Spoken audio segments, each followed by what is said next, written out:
This segment of Panther Sports Talk is brought to you by Lincoln Savings Bank. At home in Iowa, at work for you. The UNI men's basketball team picks up a nice win Tuesday night at home against the Evansville Purple Aces. Not a lot of scoring offensively, but your defense really clamped down.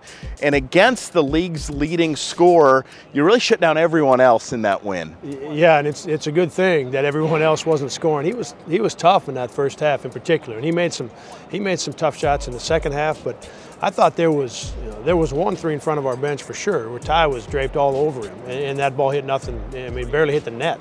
So he's coming in. He's averaging 25 a game. He's shooting 60% from the three-point line, and he showed why in that first half. And I thought the guys did a good job of just making it tough for him to get catches on consecutive possessions. And, he wasn't able to get into a great rhythm, and had to work pretty hard to get to his jump shot. And the times he got to it where it was a little bit easier for him, man, those ones were going in no matter what. And he made some tough ones, but I just felt like we kept him off balance enough by making some switches and doing some things that our defense was good. And obviously, if they get 41, that's a pretty good night at that end.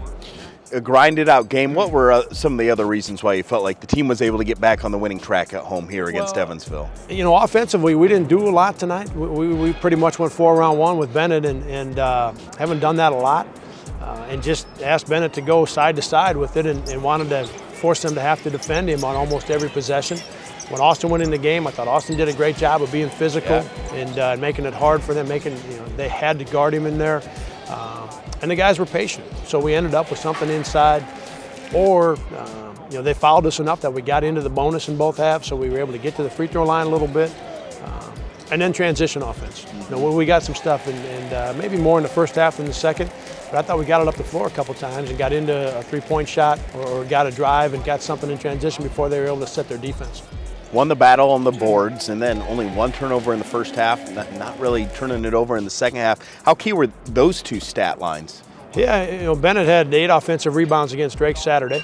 Came back, got 5 offensive rebounds tonight. That's great in back-to-back games to get that done. Ty had, I think, 10 rebounds on Saturday, and he might have got to 10 again. Okay, so he's back-to-back with 10 rebounds, and so those guys, getting the job done there. And then, getting them on the free throw line. I think we were just 12 and 19, but that's 12 more points than they got at the free throw line. So not fouling them and us getting there was important. I just like we had good execution. We had good purpose to what we were doing. Guys were patient and waited for things to happen.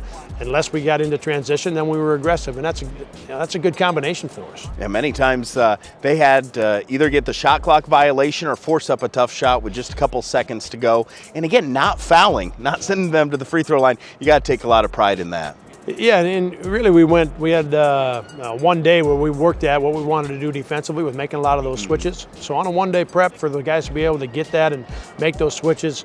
And then, as you said, that thing got late shot clock quite a few times in both halves. They got later shot clocked. And then we had some really good possessions late in the game. The trap on Taylor, when we strung him out and got him trapped, that took some valuable time off that clock and almost cut the game in half at that point. So the defensive effort was good. Panthers get back on the winning track. We'll have more with Ben Jacobson and a feature on senior big man Bennett Cook. Stick around for more Panther Sports Talk.